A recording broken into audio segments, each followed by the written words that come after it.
इदम श्री सद्गुरुवे नमः। जन्म शताब्दी पुस्तक माला 90। कर्म कांड नहीं, भावना प्रधान, डे 5। परम पूज्य गुरुदेव की गोदी में बैठे हैं और ऐसा लग रहा है कि जैसे छोटे बच्चे को माँ नहलाती है ना, तो वंदे माता जी गुरुदेव ने पकड़ा है और वंदे माता जी ऊपर से प्रेम का जल डाल रही है और रगड़ रगड़ के नहला रही है और कह रही है गुरुदेव से कस के पकड़ो, बहुत शैतानी करते हैं, बहुत ही शैतानी करते हैं। आज इन्हें रगड़ रगड़ के साफ करूंगी, आज इन्हें एकदम नीट एंड क्लीन कर दूंगी। अपने आप को बिल्कुल छोटू वाला बेबी, ठीक है, जैसे हम लोग भी माता पिता हैं तो अपने बालक को कैसे नहलाते थे, कैसे उसकी मालिश वालिश करते थे, है ना, याद होगा उसमें। तो यहाँ पर ढीला छोड़ने की आवश्यकता है और गुरुदेव ने कस के पकड़ा हुआ है। बोले आज नहीं, आज भागन ना देने, चिंता नहीं करो। माता जी से कह रहे हैं आज कुछ नहीं, आज भागने नहीं देंगे, आज तुम डालो पानी, ठीक है डालो। और माता जी बड़े एहतियात से पानी डाल रही है, लेकिन जब पानी मुंह पर पड़ता है ना और सिर पर पड़ता है तो बच्चे की चीख भी निकल जाती है कभी। तो ये सफाई की एक प्रक्रिया है और इस प्रक्रिया में चीखें भी निकल सकती हैं, लेकिन इसमें आनंद भी है, क्योंकि जब वो माँ नहलाती है ना, उसके बाद सारी थकान उतर जाती है, मानसिक भावनात्मक विचारात्मक। और फिर बच्चा कैसे वो सो जाता है, एकदम लपेट देती है माँ कपड़े में एकदम से और फिर छाती में लेके और फिर सुला लेती है और बच्चा इतना सुकून से सोता है। तो ऐसे ये सफाई की प्रक्रिया चल रही है और ऐसी ही इस धारणा के साथ इस स्वाध्याय को सुनेंगे और ये भावना करेंगे कि ये स्वाध्याय वो अमृत है ये स्वाध्याय वो जल है जो बरस रहा है और हम गुरुदेव की गोदी में हैं। अब बात यह है कि यूट्यूब के जो साथी हैं, उनसे उनको ये जरूर बताना चाहूंगी कि आप लोगों को ये 5 हिस्से में मिल रहा है, ठीक है, लेकिन हम लोगों को ये एक ही दिन में मिला। हम आज आज ही के दिन में, एक ही दिन में 5वां ऑडियो रिकॉर्ड कर रहे हैं, तो ये एक ही दिन में एकदम लगातार बरस गया। तो ये कहूंगी कि अगर आप लोगों को कनेक्ट मिलता है ना, तो बैठ जाओ और डे 1 से लेकर डे 5 तक एक साथ सुन लो लगातार।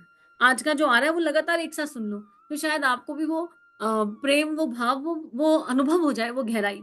उसमें फिर ध्यान जैसा ही लगेगा, अंदर क्या जा रहा है क्या नहीं जा रहा है ये तो फिर उस परमात्मा पर छोड़ना है, उस ईश्वर पर छोड़ना है। तो इसी क्रम में कल गुरुदेव कह रहे थे कि बेटे कुछ नहीं रह जाएगा, जड़ जड़ में चला जाएगा और चेतन चेतन में चला जाएगा। तुम किसके बारे में चिंतन कर रहे हो, तुम क्यों चिंतन कर रहे हो, तुम क्यों अपनी आत्मा के उचित लक्ष्य के बारे में नहीं सोचते हो। अगर लक्ष्य ही उचित नहीं होगा तो साधन और संसाधन क्या कर लेंगे, जितने भी रिसोर्सेज मिल जाए उन रिसोर्सेज को उपयोग ही नहीं कर पाएंगे। तो गुरुदेव कह रहे हैं मित्रों, चेतना हमारी जीवात्मा है। देखो, एक है जीवात्मा, एक है आत्मा और एक है परमात्मा, ये 3 है। जीवात्मा में जीव शब्द छुपा हुआ है, जीव शब्द, ठीक है। तो जब जब जीव है ना, तो जब तक जीव है तब तक कुछ दैहिक एनर्जी है। जीव क्या करता है, जीवात्मा वह विचार भी करती है, भाव भी करती है और संवेदनाएं भी रखती है। तो जीवात्मा है और वह विचार परक, भाव परक, संवेदना परक और भगवान, भगवान भी विचार परक है। अब जीवात्मा जब उचित विचार करती है, उचित भाव करती है, उचित संवेदनाओं के साथ जीवन जीती है, तो वो जीवात्मा अपने नित्य शुद्ध बुद्ध स्वरूप आत्मा में आकर उस परम आत्मा परमात्मा से एक होने की राह पर चलती है। लेकिन ये विचार क्या होंगे, ये भाव क्या होंगे, ये संवेदना क्या होंगी, इनकी चाबी अपने हाथ में लेने का नाम अध्यात्म है। अध्यात्म का मतलब ही है अपनी आत्मा से निकटता, अधि प्लस आत्मा, अध्यात्म, अपनी आत्मा से निकटता। ओनरशिप, किसकी ओनरशिप, अपने क्रियाओं की, एक्शंस की, एक्शन के पीछे की इंटेंशन की, इंटेंसिटी की ओनरशिप लेना।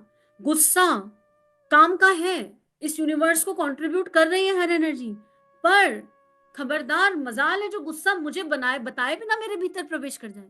अगर गुस्सा दरवाजे पर आए तो मुझे पहले से पता होना चाहिए गुस्से भैया आ रहे हैं, और फिर ये मेरे ऊपर होना चाहिए, ये कंट्रोल अपने ऊपर होना चाहिए कि ये गुस्से भैया के लिए कितनी खिड़की खोलनी है आज। अच्छा आ जाओ, इतने की तो जरूरत है, बच्चे को इतनी तो डांट लगानी है तो थोड़ा सा इतना आ जाओ, नहीं तो उसका भविष्य का नुकसान हो जाएगा। आज इतना आ जाओ। कोई भी एनर्जी आ रही है तो मुझसे दरवाजा खटखटा के पूछ कर आए, आ जाऊं, अंदर आज्ञा है आने की।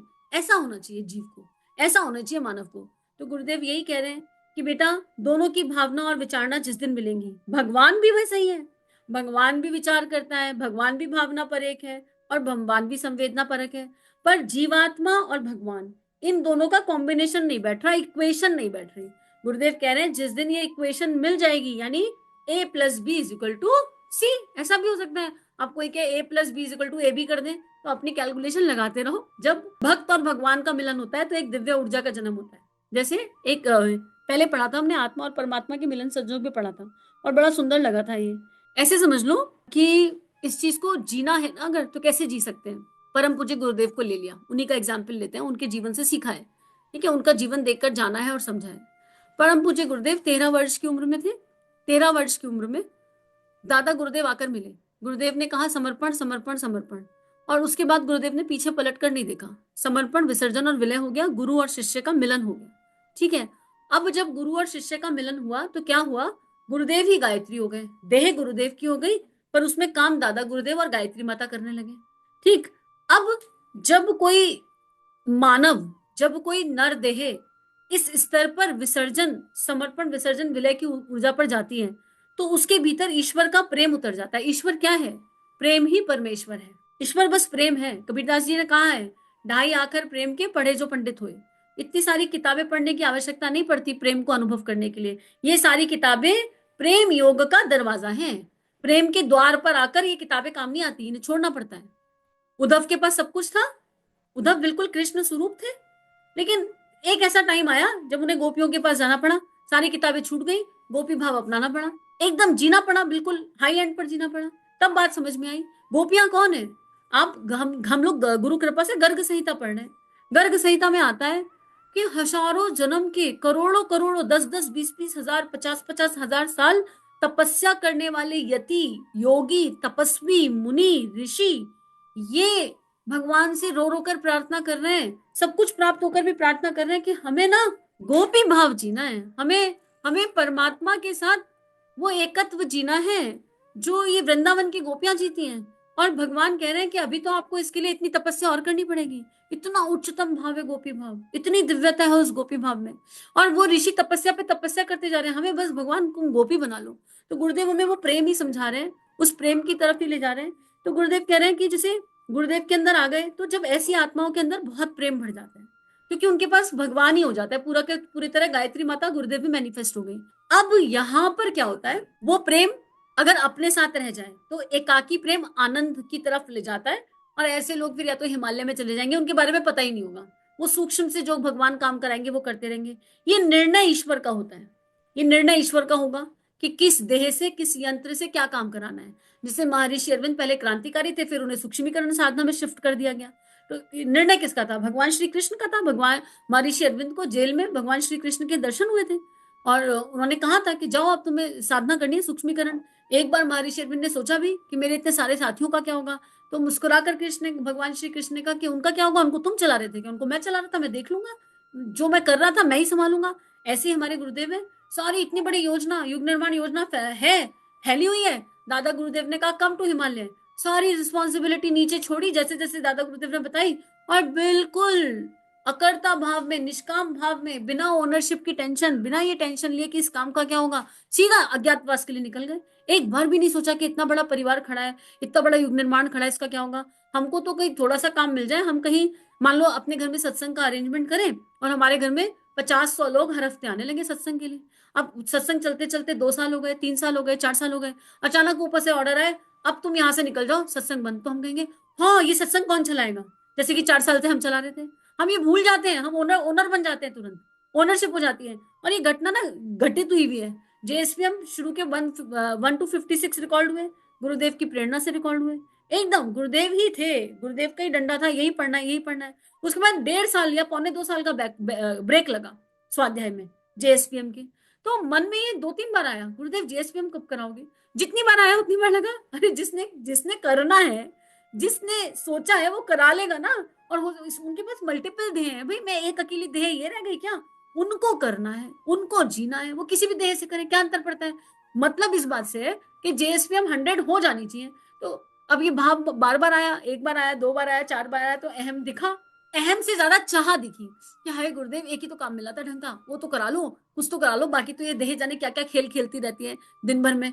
तो फिर वहां पर एक ऐसा फील आया कि गुरुदेव ने संवाद किया, और फिर यहाँ पर ये भी हो गया, आप किसी भी देह से करा, हम सुन लेंगे ना, मतलब जेएसपीएम होने से। वहां पर वो एक पड़ाव था, वो एक यात्रा थी, वो एक जर्नी थी, और गुरुदेव अलग अलग आयाम दिखाते गए। वो 1.5-2 साल में गुरुदेव ने बहुत मैजिकल चीजें घटित करी, वो उन पर किसी और दिन चर्चा करेंगे।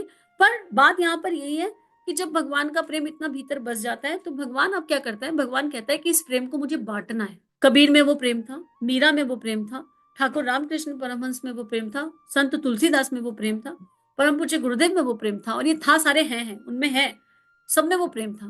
तब भगवान क्या करते हैं, उस देह में एक योग्यता प्रकट करते हैं, एक प्रतिभा प्रकट करते हैं, जो बाय डिफॉल्ट जन्म से पहले सॉफ्टवेयर डाला होता है, और उसके माध्यम से बह जाते हैं। और जब उसके माध्यम से बह जाते हैं तो वो करोड़ों के जीवन में परिवर्तन करती है। गुरुदेव के भीतर जो गादी शक्ति माँ गायत्री है, वही 3200 किताबें बनकर बह गई। ये वो प्रेम की गंगा है। माँ मीरा के पद, वो उनका प्रेम है, कृष्ण प्रेम है। तो वो पद दिख तो मीरा रही है गाती हुई, मीरा नहीं गा रही है, कृष्ण ही मीरा देह से वो पद गा रहे हैं। माँ मीरा के जीवन की एक दिव्यता देखिए। माँ मीरा इतना लॉस्ट हो जाती थी केशव में, इतना लॉस्ट हो जाती थी गिरधर में, कि वो स्वयं को भूलकर उनको याद करती थी। तो उन्हें ये भी नहीं पता होता था कि वो मीरा है, इतना लॉस्ट हो जाती थी। तो मीरा गिरधर का ध्यान कर रही है, तो एक दिन गिरधर बोलने लगे, मीरा मीरा। तो मीरा पूछ बैठी गिरधर से, ये मीरा कौन है? तो गिरधर मुस्कुरा के कहते हैं, मीरा, मीरा वो है जो मुझे बहुत स्नेह करती है, मुझसे बहुत प्यार करती है। और मीरा जी इतनी प्रसन्न हो गई ध्यान में, ये समाधि की अवस्था है, इतनी आनंद में हो गई, इतनी आनंद में हो गई, उन्हें पता ही नहीं कि वो मीरा वही है, वही देह मीरा है। और वो मीरा मीरा गा के नाचने लगी और कहती है, मेरा केशव जिस मीरा को इतना प्यार करता है, उसका नाम लेके ये मानव जीवन धन्य हो गया। और मीरा मीरा कह के पूरे घूमने लगी, नाचने लगी, गाने लगी। इस अवस्था को समझ सकते हैं। और लोग कह रहे हैं ये बावली हो गई। बाहर आवरण से देखकर लोग क्या कह रहे हैं, मीरा बावली हो गई, अपना ही नाम लिए घूम रही है, अपना ही नाम लिए गा रही है, अहंकारी हो गई। कुछ ऐसे समझदार भी हैं जो कह रहे हैं अहंकारी हो गई, अपना ही नाम ले रही है, मीरा मीरा ही करी जा रही है, इसको कोई काम धंधा नहीं है। अब तक तो कृष्ण कृष्ण करती थी तो लगत समझता था, भगवान का नाम लेती थी, गिरधर गिरधर करती थी तो समझता था चल भगवान के लिए पागल हो गई। अब तो ये मीरा मीरा करके पागल हो रही है, और मीरा को पता ही नहीं। मीरा तो ये कह रही है कि गिरधर के मुंह से मीरा निकला है, अब तो मीरा मीरा करना है। तो बताइए इन अवस्थाओं का क्या करें। तो बात यहाँ पर यही है कि गुरुदेव की लेखनी हो, चाहे मीरा के धोए हो, चाहे कबीर जी की वाणी हो, राइट, और चाहे ठाकुर की माँ माँ माँ की पुकार हो, ये वो प्रेम है, ये वो प्रेम है, ये वो प्रेम है जो कंटिन्यू बह रहा है, कंटिन्यू बह रहा है। एक बार समर्पण करके तो देखें। जब दो मिलते हैं ना, जब विवेकानंद और ठाकुर मिले, तो क्या क्या पैदा हुआ, हमने देखा, आज तक हम उसे जी रहे हैं। भगत सिंह और भारत माता के प्रति उनका प्रेम मिला, तो किस चीज का जन्म हुआ, हम देख रहे हैं।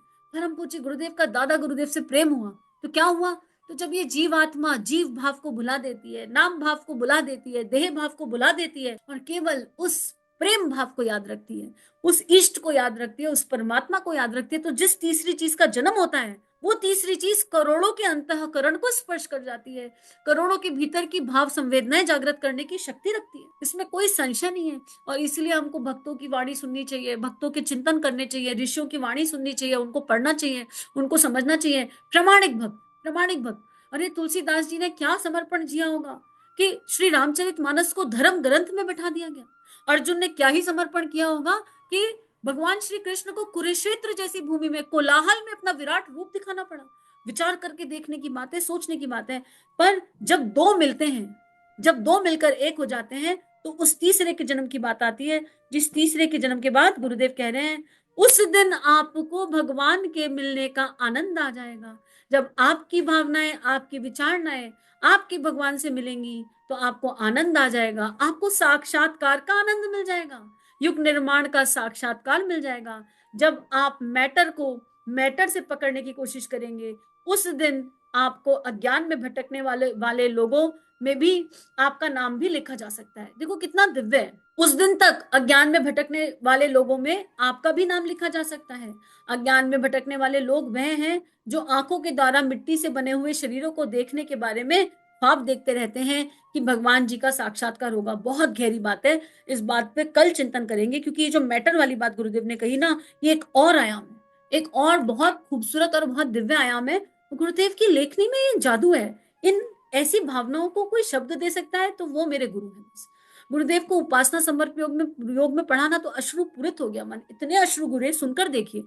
उपासना समर्पण योग पूरा वाग्मय ऑडियो में कन्वर्ट है, इसी तरह के 100 अध्याय के भाव के साथ। उसको सुनकर देखिए। और स्पेशली लास्ट के 3-4 अध्याय, उनको पढ़ते पढ़ते ना हिलोरे आ रही थी, इतना रोना निकल रहा था, और ऐसा लग रहा था गुरुदेव के बिना इन भावनाओं को कोई शब्द नहीं दे सकता।